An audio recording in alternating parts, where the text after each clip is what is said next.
As John Cochran this morning in his opening remarks said, this conference is not just focusing on trying to understand and analyze the state of academic freedom, but also to think about sort of practical and actionable solutions on how to protect or how to gain back some academic freedom in our universities. So this is the focus of this panel, to think about some actionable solutions. And we'll go in the following order in terms of opening remarks. Richard will go first, setting sort of the stage a little bit, sharing some of his experiences. Dorian will go next, talking about the rules of engagement. Peter then will speak about how to engage the other side when necessary, and John will focus on how to enforce. So, Richard, please get started. Okay. So I apologize, slight change of plans. We switched to live streaming. I know a lot about public universities. I know a lot about efforts to reform public universities, but I can't talk about that, and I can't talk about why I can't talk about that. So you can do whatever inferences you want there, or we can have private conversations. But in the course of working on that issue, I've sort of thought a lot about the distinction between private universities and public universities, and where maybe how private universities could or could not get back to being something socially useful. So I think it might be safe for me to make some comments about private universities. It might not. We'll probably find out. So here goes. So private universities, I think there are three things that need to be understood. And again, I'm taking John's idea, like there's a problem, we need to fix it. I'm not going to really go start with that, but what do we need to understand about private universities to figure out how to fix them? And I think there are three things that are worth focusing on, and I'm an economist, and I'm actually a financial economist, so this is kind of informed by that. Three things we need to understand are governance, capital structure, and what the product really is. What's the product market we're talking about? So governance in private universities is really strange. So who runs a private university? Some board. Who's on that board?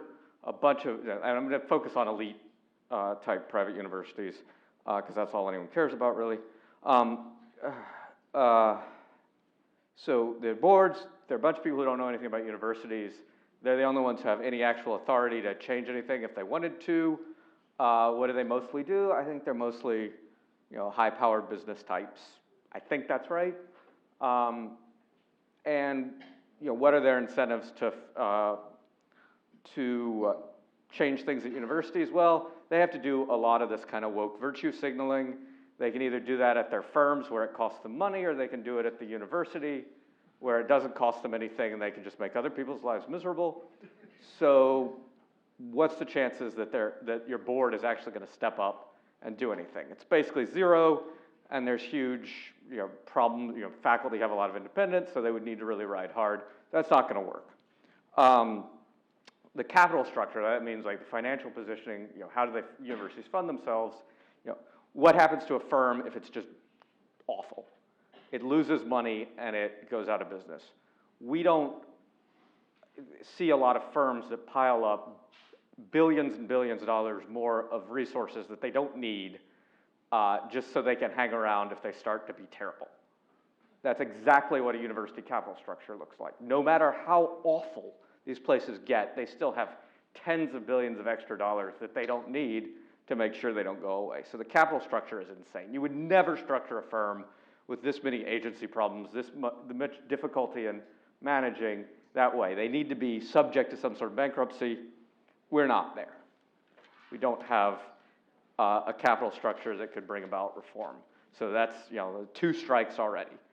So what could we do? And I think thinking about what we could do, you have to think about what this product is. What are elite universities doing? What is Stanford doing? And as far as I can tell, they're sort of providing a coordination device where they designate certain people as in charge of things. You go to Harvard, you go to Stanford, people have to listen to you and do what you say. This used to be a process where there was some filtering, and you would hire, they would check and see who's good, and then maybe give you some training, but that's not true anymore. The selection, maybe it's still on IQ a little bit, but the selection of people and the way they're trained is awful. And if you look at some of the things that come out of, there's an example that I'd love to go into, but I better not. But some of the sort of attitudes of people who raise to the top at elite universities, you could never get there if you had a sensible, free environment. People would be told, no, that's a terrible thing to think. How dare you think that? Instead, these people rise to the top, and they get put in charge of important things.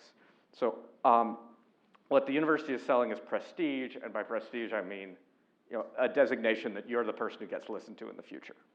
So a quick aside, you might think universities create science, and that's an actual valuable product. But if you really think about the capital structure of the sort of science project, money goes in, ideas come out, that's great.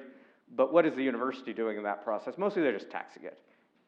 Federal grants come in, and the university lets the scientists have half of that and uses the other half for things. So if we just move the science completely off, that would be better. And it's not like we're getting a great environment for science at universities. We already had that panel. This is the worst place to do it. Go find a new spot, get the federal grants, and do it somewhere else, and that's clearly better. So I don't think that's for the product. All we're selling is this random designation.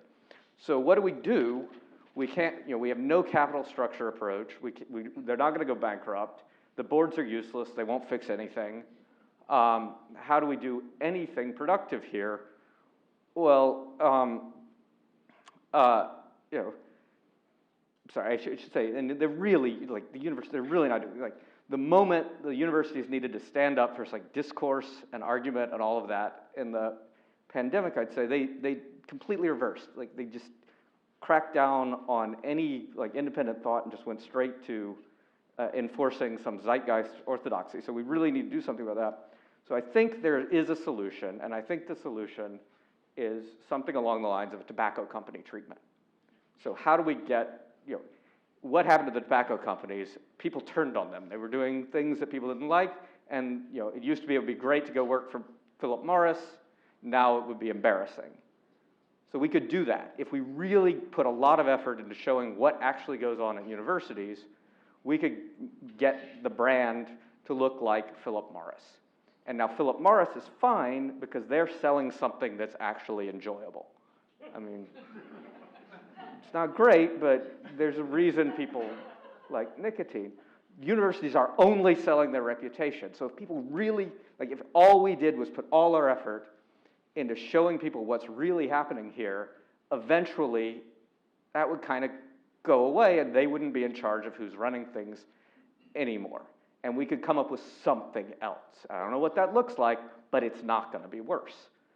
So that's, I think, the only practical solution I can come up with for private universities. Thank you.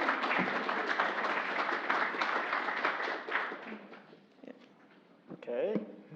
Well, I'm going to talk about some sort of in the trenches kind of solutions that maybe could be useful. So first I want to talk about what the objectives should be, what the strengths our side has, and formulate some plans. So I agree with Jerry Coyne, what he said this morning, that the objectives should be Chicago Principle, Calvin Report, and Shill's Report. So Chicago Principles say free expression on campus, even if it offends someone, and put in place punishments for disrupting other people's speech. Calvin Report says the institution can never take an official corporate position on any social and political issue at the risk of suppressing the speech of some members of the institution who disagree. And the Shill's Report says that academic appointments can only be made on the basis of academic qualifications and nothing else.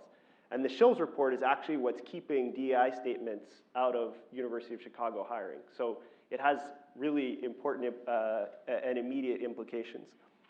Okay, and the other thing is enforcement. So you can't just have these principles and say, oh, we've got them, we're happy. You have to actually do something about them. And I'm going to talk a little bit about how we've been trying to make sure our administration enforces things at UChicago. So now the strengths. Okay, the number one strength, I think, is public support. So the woke stuff is super unpopular. And the vast majority of people of all races think that evaluations for university admissions and hiring should be done on the basis of merit, for example. They think that almost, I think it's about 3/4 of the public thinks that universities should have freedom of expression in place. So that's a big strength. The second is alumni. So I wore this pin from the MIT Free Speech Alliance. Bill Frezza, who spoke earlier, is either the head of that or one of the big people on it. And so that's a really important group. Carl Noose is here, sitting in the front for Cornell Free Speech. And so there are these alumni networks that have sprung up, people who really care about their institution that they came from, and they want to work with faculty to try to improve the situation. I think that's a big strength. And fundraising. So the University of Austin launched a lot of people on Twitter who, said that it was really bad and whatever. But they raised $150 million almost right away. So it doesn't really matter if people say bad things on Twitter if you can go out and raise a bunch of money and do what you want to do. I think the silent majority of students and faculty is on our side. They have been very silent. But for example, after I started getting in trouble, I was immediately elected onto the council of the University Senate. And so as long as it's an anonymous vote, you will sometimes win on those things. Not all the time, but sometimes. And then the last thing is sanity. So if you look at what the woke people say, it's insane most of the time. And I think the presidents of the universities know that, and they have to sort of kowtow to them sometimes, but it is a strength to be able to go in and say something sane to the president and make a rational argument. So I think that's a strength. Okay. Now, I'm going to talk about three types of plans. The first is working within institutions. The second is starting new institutions. And the third is involving government, which I think will be the most provocative in this crowd, especially since there's a lot of libertarian types. So first, working within institutions. So the woke people work really hard. They know how to grab institutional power and to take things over. And they're a really small percentage of the population. And so that can be depressing, but it can also be sort of, it can make us feel optimistic because you don't have to have 90% of the people be willing to be active on academic freedom issues. You just have to have, 5 or 10% of the faculty willing to be obstinate on it. And that can be enough to get a lot done. But we have to be willing to actually work hard. So many of us, we're interested in our scientific or other scholarly research, and we're not necessarily interested in going and sitting in a bunch of stupid, council meetings or sitting on committees to decide who's the next dean or whatever. But I think we're going to have to do that because the other side is doing that. And so that's what working within institutions looks like. So at UChicago, we founded a group called UChicago Free.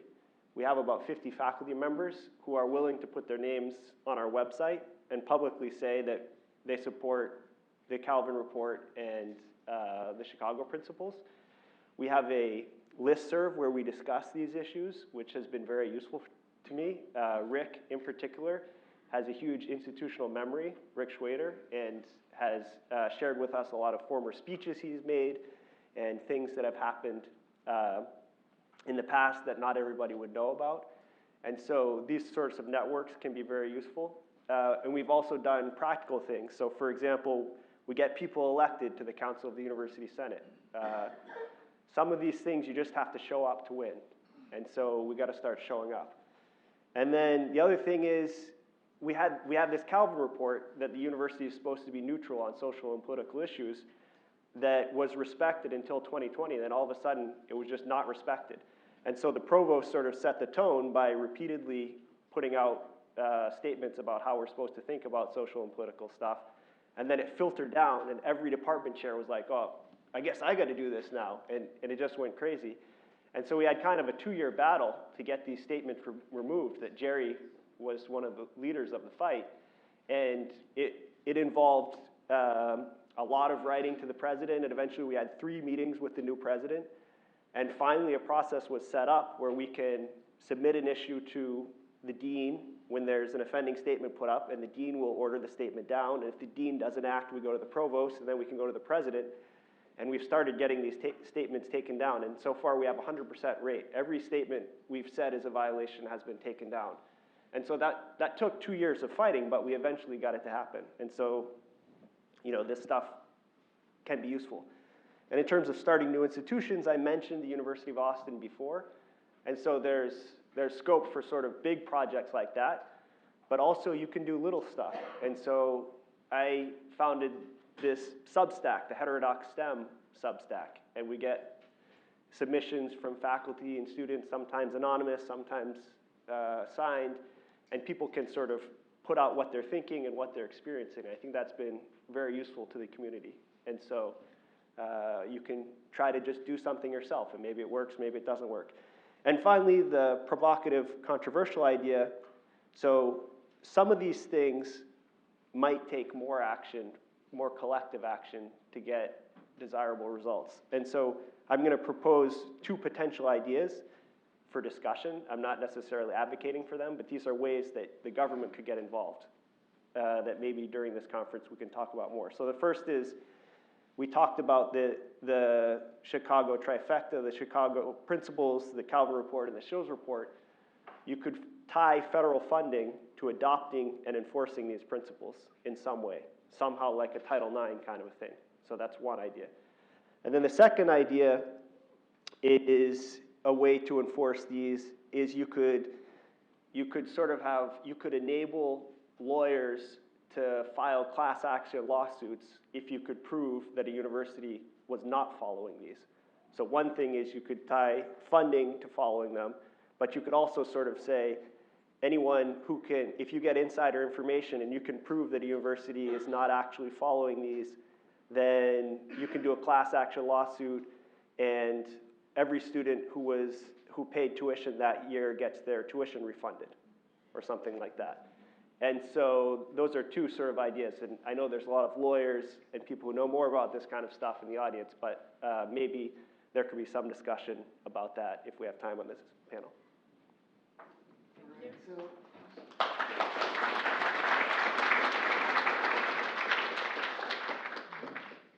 going to take a little bit different tact and talk about what we have agency over. When we're operating in a space where our views sort of don't fit in.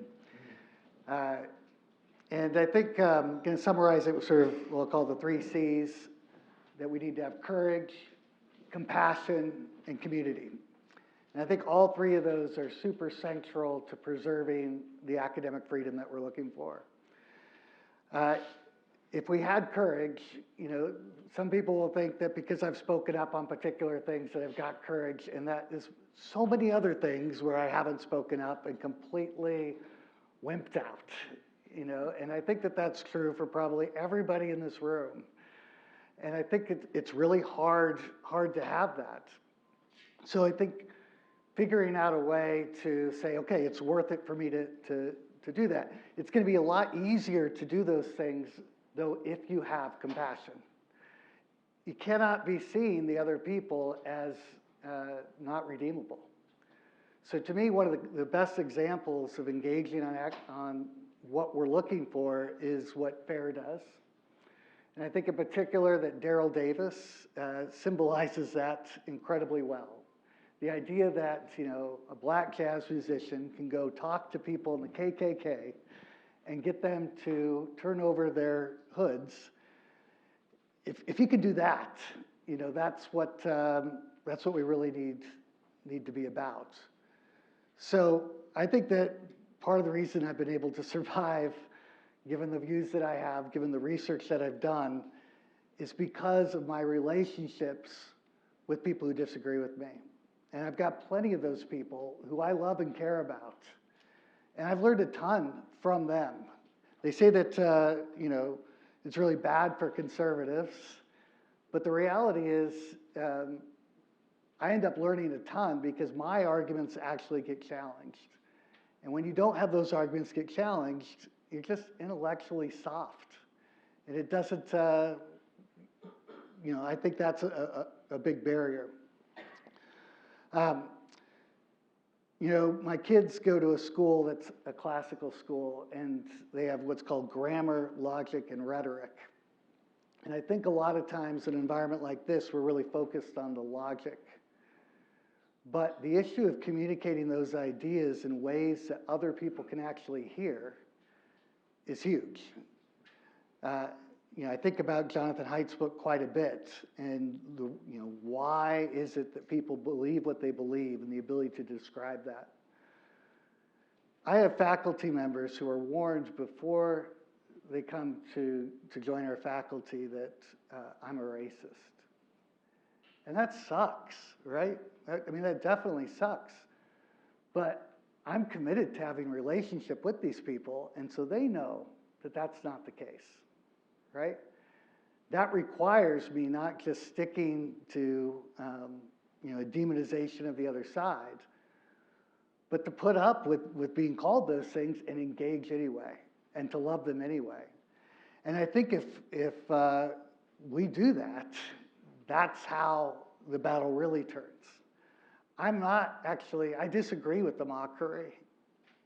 You know, I think it can be in good fun, but fundamentally, we need to be having the relationship with those other people. Some of those other people, there's a set who are not going to want to have any relationship with us. That's fine. But there's enough other people out there that we can engage with where that can work out. And so then on the last part, which is on the community, that's where it's really important to have each other's backs on these types of things. And that involves, sending the emails to be encouraging when you see people going through those times. I really like Joshua Katz has a great article on the culture of the canceled. And you read that article, there's other people out there, and that's what can allow you to have the courage to speak out. That's it. Thank you.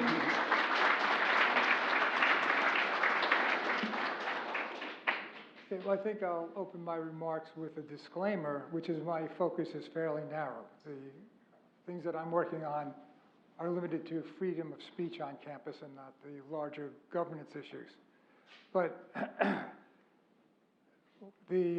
recently published an article that's called Conquering the Climate of Fear. And climate of fear it hollows back to the language of the blacklist. And I use that intentionally because there's a great deal of fear to speak out freely on campus, and there's two types of fear. The first one is fear of being sanctioned by the university itself in some capacity, and the second, perhaps the more important fear, is the fear of the reaction of your fellow students usually, or of your colleagues, and the social sanction that comes along with that. I only have a limited amount of time, so though I think it's more important, I can't talk about the second fear. So I'll talk about the first fear and try to offer practical solutions, which is what this panel is for that. All right, with regard to freedom of speech on campus, the problem is not that there isn't commitment from universities to that. Every public university is already committed to freedom of speech because it's bound by the First Amendment. The sense in which the universities are committed to freedom of speech is a sense governed by the First Amendment, which is you must be free to express ideas, and you can't be punished for the content of your speech. The content of the speech is what's protected. Other aspects of speech, like if you're insulting, if it's fraud, if it's libel, if it's all of these things, if you're speaking on a loudspeaker, that you're bothering people, that's regulatable. What's protected is the content of your ideas, and if they're offensive, you can't be punished for that. The First Amendment protects that.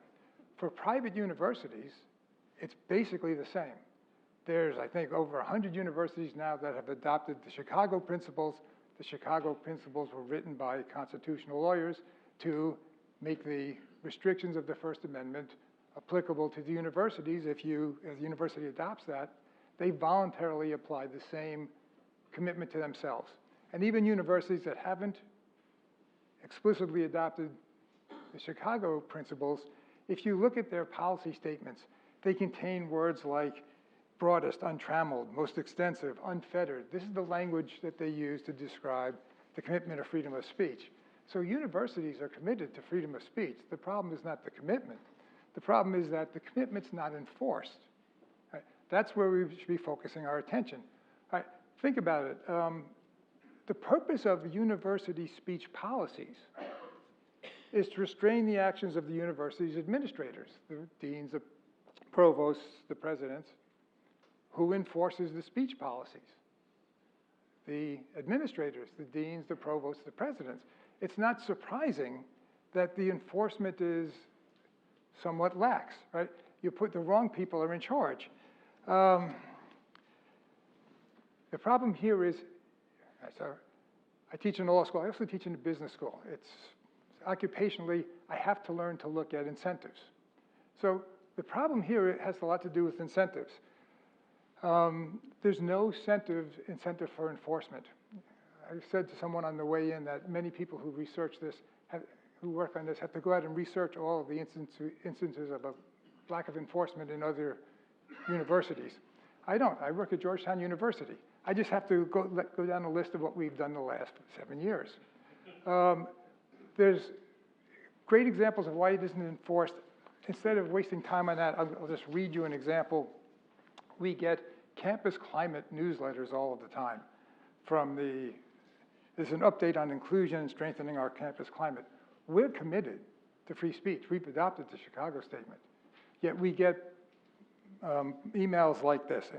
The relevant excerpt is, many of you may have been made aware about racially insensitive messages posted anonymously on the new social media app Flock, which somebody must know what that is. We will be continuing to investigate these incidents. If anyone has any information on these messages, we urge you to report them to the Office of Institutional Diversity, Equity, and Inclusion. So it's not just that people have made insensitive comments that are offensive.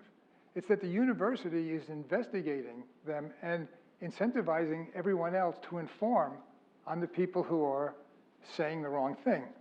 That seems fairly antithetical to the commitment made by the Chicago Statements, which the university has adopted. Right? That's a problem. What's the solution? The solution is to change the incentives. Right? The people who, no dean gets rewarded for upholding an abstract commitment. But if there's dissension going on and students are going to cancel classes and there's a big problem, their job is to keep the school going. They respond to their incentives. In my experience, deans are not bad people, they're not evil people, and they're certainly not ideologues. Right? They're administrators. They're not ideologues. They just have a job to do, and they respond to their incentives, which is to keep the school going. So they have no incentive to uphold the principle. What we can do, I'll give you two practical solutions. The first one is you have to write a particular clause into the speech and expression policy. I'll call it a safe harbor clause. You get this sentence in the speech policy, and that's step one. The university will summarily dismiss any allegation that an individual or group has violated a policy of the university if it determines the allegation to be based solely on the individual or group's expression of his, her, or its religious, philosophical, literary, artistic, political, or scientific viewpoints. So you write the explicit commitment into the university's speech and expression policy. Why is that important? If it goes into our faculty handbook, it's now legally binding on the university. In many states, that's the case. In other states, even if it's not definitely legally binding, it can be grounds for lawsuit. They've now made a commitment to free speech, not in the abstract, but a real binding commitment that's legally enforceable. That's step one. Step two, this only works if you also have a widespread network of pro bono legal organizations, which FIRE has already created or is in the process of creating. People who will represent those whose speech is suppressed at no cost. Nobody can afford to do it themselves. There's no return. But if you have people who are dedicated to freedom of speech and will bring lawsuits when universities, let's say, subject somebody to a 4-month investigation because of what he said and make the investigation the punishment, then we have something that will change incentives. At least in my university, university council is not in the business of winning lawsuits. University council is in the business of preventing lawsuits. And if universities can be sued whenever they violate this particular provision, they investigate people because of speech, it's not going to change the dean's incentives. It's not going to change the provost's incentive. It will change university council's incentive, but that is an important incentive to change, because that person will start saying, we have to have different training, we have to have different rules. So that's step one. Another possible, here's possible solution two, which is change the decision-making locus. So you create a prophylactic in this sense. I'm the chair of the grievance committee at Georgetown. We have something called the initial review committee for grievances. You have an initial review committee for accusations of violations of freedom of speech. Before anything is pursued, before there's any kind of investigation, the issue goes to the initial review committee. That committee is made up of people who understand the difference between speech and conduct. They know the legal distinction. It's good if they're lawyers who understand the constitutional distinction. At least in my case, it's better if they're not faculty. But you don't want faculty making this decision. But you have people who know the difference between speech and conduct. It goes to them first. That group instantly dismisses anything based solely on the content of ideas and contents of speech, and only allows complaints to go forward if they find that there is some conduct that could violate policy. That changes the location of decision-making. It's another way of changing incentives. So my suggestion is that if you want to make the commitments realistic, then you simply don't just call people names and don't say we're in an ideological struggle. The issue is usually incentive structure. People do what they're incentivized to do. You don't want to hope for A and pay for B. Change the incentives and things should work out. Thank you.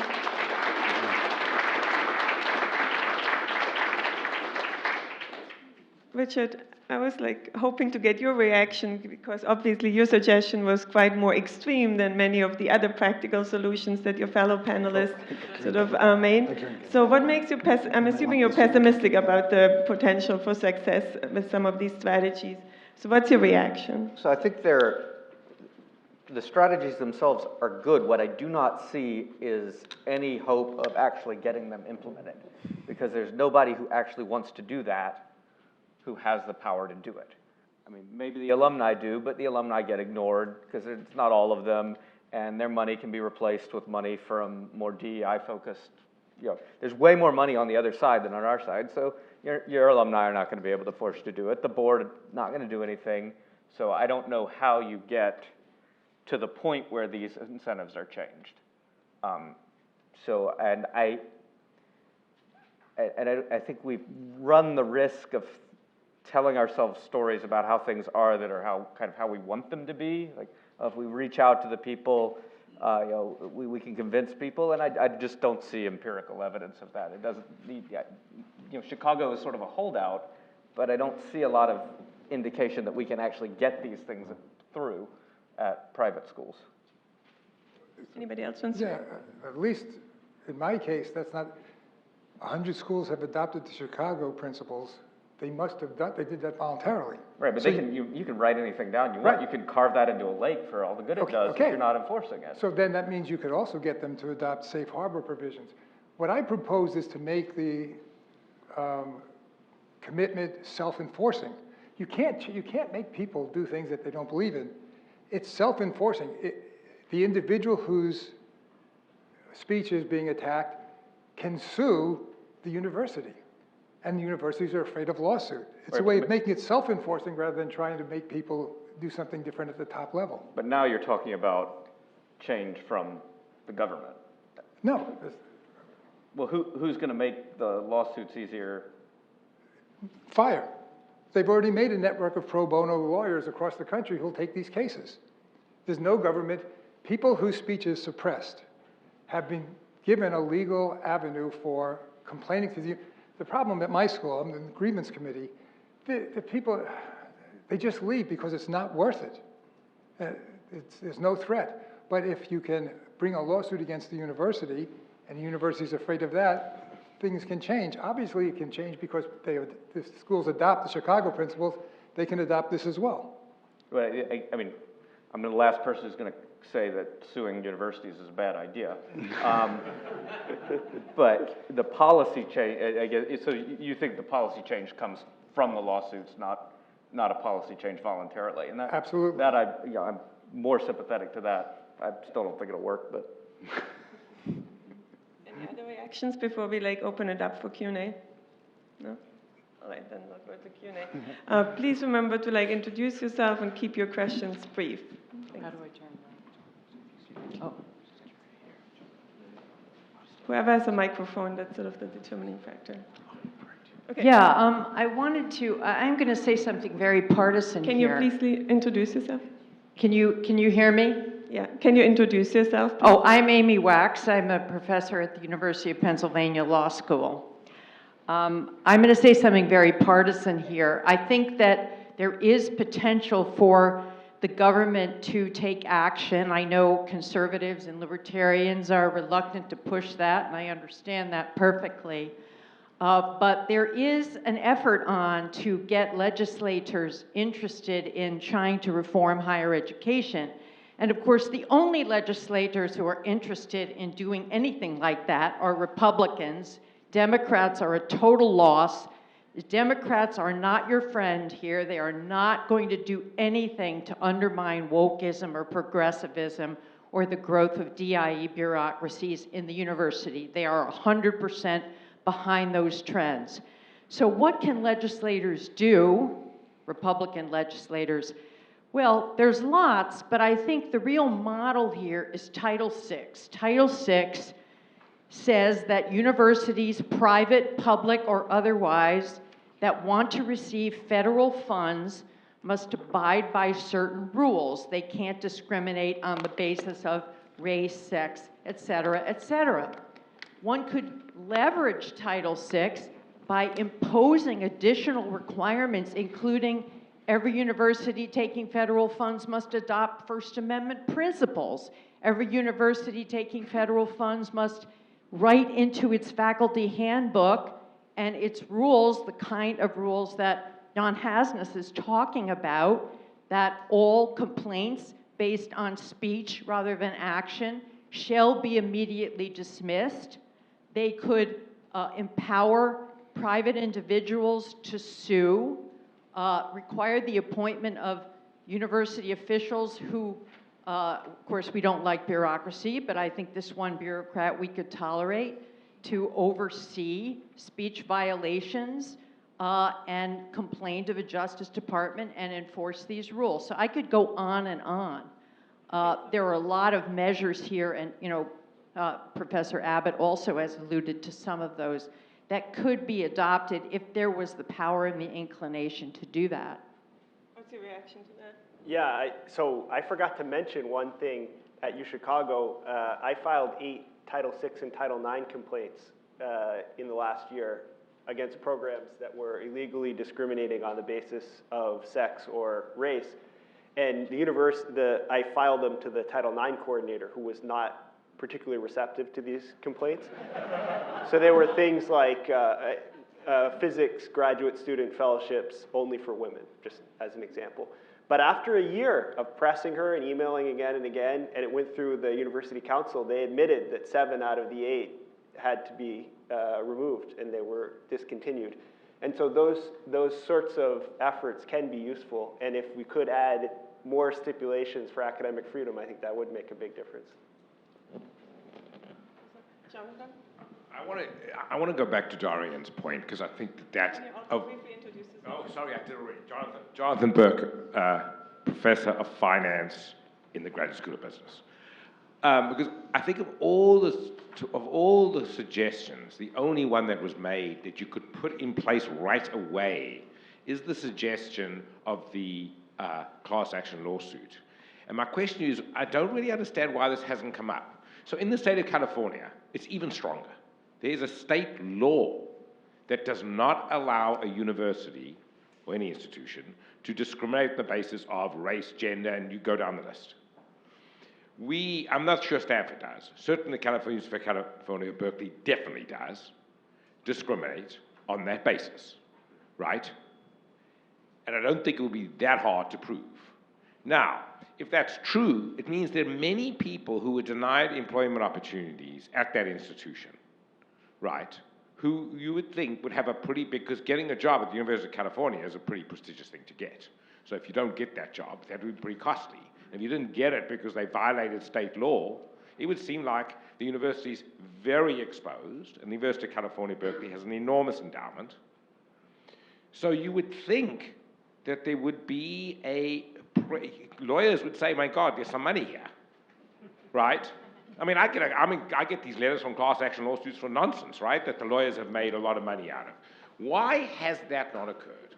Yeah, so there's, so two improvements would be if you give it class action status and who has standing. So right now it has to be a person, a specific person who was discriminated against, who has to do the lawsuit. And so if you could somehow let the lawyers go at it like sharks, that would be better. But there is a professor I'm aware of who's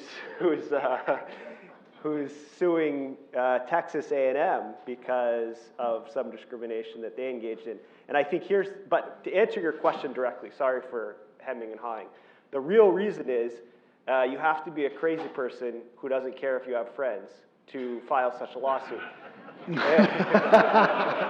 so you're immediately blacklisted. Everybody, you'll never get another job. Everybody will hate you, and if you file a lawsuit on this basis. And I think that's what's preventing the lawsuits. I'm going to disagree with the premise of the question. It's not obvious that universities across the board are engaging in illegal discrimination, and it's not an easy lawsuit to win.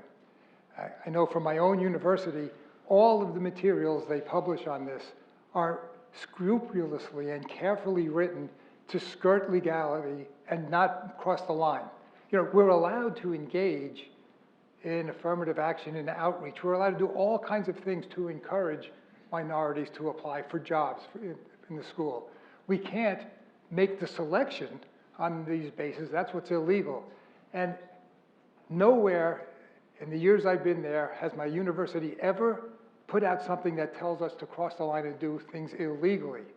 We may get the message. In our minds, people who believe in racial decision-making may make the decision on that basis. But it's extremely unlikely that you'll win a lawsuit or a class action lawsuit unless you've got some kind of smoking gun. You're right about Georgetown. And that's true about Stanford, because they're lawyers and there's a huge endowment to worry about. But it's not true about the University of California, Berkeley. Go and look. And they have examples of correct diversity statements. That's right, and it's not illegal. I have a practical question on the same thing, because MIT, I'm with the MIT Free Speech Alliance here at Rasmussen, is currently having the faculty consider adopting something like the Chicago Principles.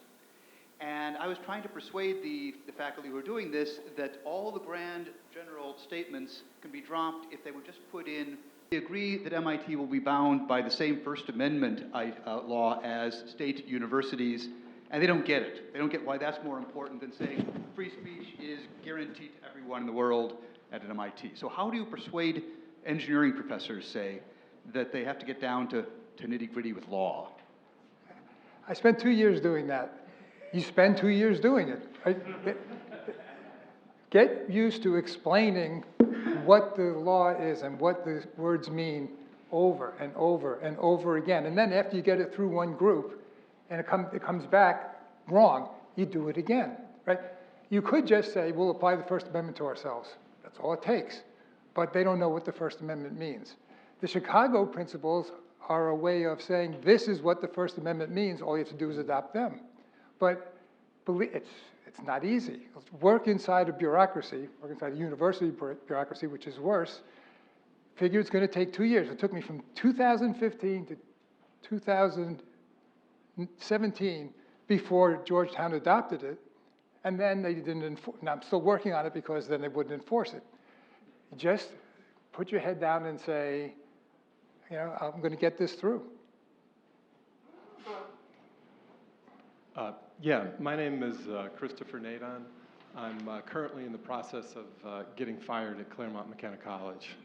And so my question has some personal practical applications as well. Dorian Abbot talked about how there's a possibility of having someone with insider information who comes forward in the other cases that bring forth wrongdoing. How does one then get around the problem that then that leaves the person who provides the inside information as open to being fired on the basis of various kinds of violation of confidentialities, which colleges are certainly quite good at putting into statute and enforcing. I better not say anything about that either. But you could, in the abstract, you could talk about. You've identified very- a real issue, a real problem. Right? If you have confidential information, you know the university is lying and you reveal it, you're serving a cause, but you've broken your own non-disclosure agreement, and they can go after you for that, and they will. That's a serious problem. Some state universities, can't you get a Freedom of Information Act and like look at all the emails people have been sending or something like that? Perhaps that's a good idea. All right, who has the mic? Oh, can you hear me? Yeah. Eric Kaufman, Birkbeck College, University of London, political science. I'll be speaking later, so I don't want to hog floor time here. Just a quick one is to say that just this discussion, I think, brings home Amy's point that really we've got to get government and legislation involved, because if you talk about the law, I mean, like many of you, I've been through these internal investigations, and what they'll do is they'll always throw your freedom of speech under the bus compared to our policy and work and study, which of course they always reference back to the legislative framework around not creating a hostile environment for designated groups. And without specifying what takes precedent over what, and of course they're violating actually these laws all the time, but still, without getting government involved, I don't see how we crack this nut, because they're always going to sort of use, whether it's civil rights law or whether it's in Britain, the 2010 Equality Act, provisions about not fostering positive relationships between groups, they will always drag out something that will trump your free speech. So I think unless that is finely tuned, finely specified in law, we're not going to get anywhere. Any reactions to the question? Yeah, I'm sorry. It's not an unfamiliar role for me, but I guess it's my role to be a contrarian here. Right? The last thing we want is to get the government involved. What you want is to you empower individuals to enforce their rights themselves. An analogy is the difference between legislation and civil liability. You want people who are subjected to this to be able to bring pressure on the university to vindicate their rights as faculty members, as students. You know, last thing you want is the government making the rules. How did we get to the position we're in now? You don't want politicians involved in this. The problem is that things are too politically motivated.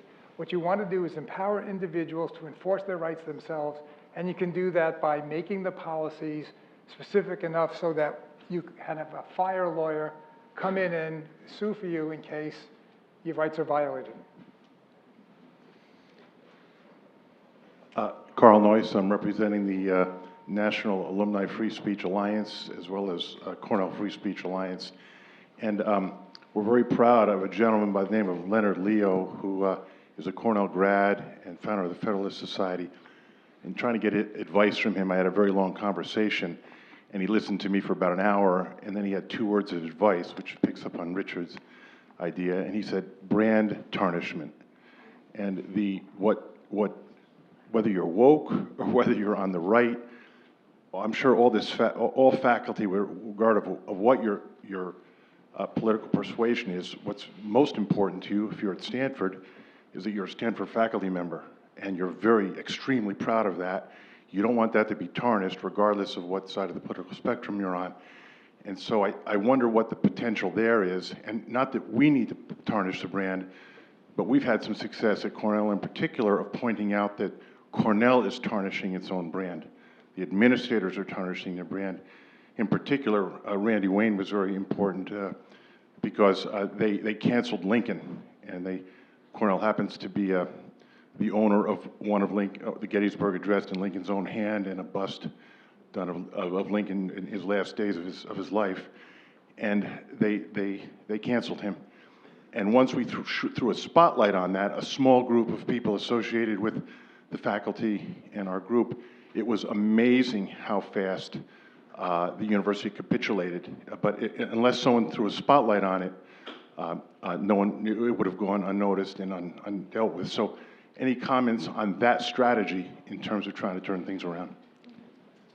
So I think transparency is really a key thing, and that the more transparency you get, the more you can see some of those things. You know, you've got the case before the Supreme Court right now, and one of the things that's hurt Harvard a lot is what's exposed in their admissions processes. You know, Gorsuch just hammered on the fact that it was the squash team. Over and over again, we're giving free admission to the squash players. Those types of things, I think transparency is key to the whole operation. I think it's a moral wrong that universities don't use their data to help their students. And that if we actually invested in having universities show their data, then I think we could actually make a lot of great progress. In some of these debates that we're having about DEI and such, they actually have implications for the empirics where we should evaluate it. So, you know, my son's a sophomore at Notre Dame now, and in part of his first year experience, he had to read something by Robin DiAngelo with no counter. And that really bothered me. But the thing about it is I may think that Robin DiAngelo's work is toxic. But I'd be perfectly okay if you did a randomized thing where we're going to give half the people stuff from FAIR and half the people Robin DiAngelo, and then evaluate it. But I think what we really need to be pushing for, part of the practical solution I forgot to mention, is pushing universities to be transparent, to say, look, I want empathy across, you know, I want to solve racial issues. I disagree with your solutions. Give me the data so we can actually evaluate what works. And I think through that, you know, that's a roundabout way of getting to the branding issue. I think a lot gets exposed. Can I jump? So, I mean, I'm obviously very much in line with the idea of brand tarnishing, but I think there's a fundamental difference of opinion between sort of what my approach is and what that is getting in that. I think the idea there is, oh, we'll tarnish their brand and they'll respond and fix things and things will get better. My argument would be, if you really dig down and you look at this, and I've spent many years looking at this, there's not stuff under the hood worth salvaging. Like, we're not going to fix university. You look at the personnel, you look at how people have behaved over the past 30, 40 years, it's not the right set of people to be doing this job. It's not, we need to tarnish the brand to where we replace it with something else, not like course correct a little bit. We've got totally the wrong people, we've got totally the wrong institutions, we just need to go in that direction, I think. I think we have like time for 2 more questions. So here, and then a gentleman at the center table had his hand up from the very beginning, so if you can make sure. So Carlos Carvalho from the Salem Center at the University of Texas. I just have a question on the legislation side, in the litigation side, where, sure, we can sue universities when violation of First Amendment rights take place, and they take place all the time, and there's some lawsuits coming up on that. But my understanding, and I'm married to an attorney, so I talked a lot about that with her, is that the punitive damages for the university are very low in this. It's like a slap in the wrist. Is my dean apologizing for violating my First Amendment rights? And that, they sit on billions of dollars of endowment, so they're not afraid of that. It's like, oh, sure, yeah, sue me. It's going to be costing us time, money, prestige. My colleagues won't talk to me, whatever, right, if I go and engage in that lawsuit. And yet, the punishment is like literally a slap in the wrist. Nobody's going to give you money to pay for it. Is that correct? Is that we see a different route where you actually get some actual punishment in universities? No, you're entirely correct. These lawsuits wouldn't produce large punitive damages. Well, it's possible you can get a case where it would, but they typically wouldn't produce large punitive damages award. They may only have very moderate compensatory damage awards, although in some cases, the defamation effect on the person's character, a professor's character, could be significant.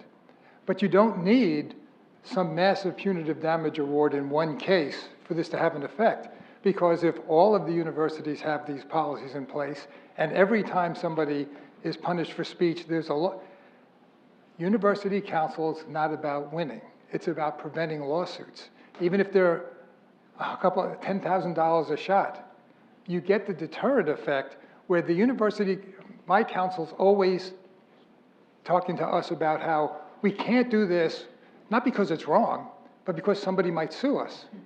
What you want is university counsel to be the party motivated to change the internal structures and incentives so that people, deans don't feel like it's okay to punish speech just to mollify the students. And over time, gradually, you can make a difference this way. You don't need big damages award. You just need the suit brought in to be something.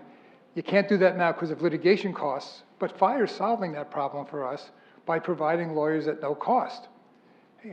It's a step-by-step, gradual thing. It can work. I don't have any magic bullet that does it tomorrow. Let's just change the incentives. Anybody else? Quick comment? Yeah. So John. my name is John Echeverry. I'm a professor here in philosophy. I was the provost for a while. And I just want to act as a megaphone to John. I agree with everything you've said, John. That never happens. Especially with philosophers. But the important thing that I think people may be missing is that if you can get that sentence that he read off into the faculty handbook, that is the employment contract. At that point, you no longer have to worry about a class action suit or who's going to have the guts to file a class action suit. Then it becomes an individual suit. If the university violates that and does not follow that sentence, then the individual who has been wronged can sue, and that will happen. So I think that is the most brilliant strategy I've heard in a long time. Now, signing on to these statements, the Chicago statement, I think that's wonderful, but that is not going to be enforceable. So I think that, I would very much like to see more people appreciate the importance of enforceability. Oh, and by the way, so Richard, I disagree with just about everything you said. But in particular, who runs the university? It is the faculty. It really is the faculty. The faculty have the power to get a president fired. It's not the board, not at all the board. I mean, you're absolutely right about the board. They don't know what they're doing, but the faculty run the university, and if we can get the faculty to push for something like that change in the faculty handbook, we could actually get something done. The problem, now getting back to Amy's point, the problem is that our faculties tend to be very, very liberal and very much have bought into the DEI agenda. So I don't know if that's going to happen, but I do think that strategy is exactly the right way to go. I have that before our faculty senate right now at Georgetown. All right, so please join me in thanking the panelists.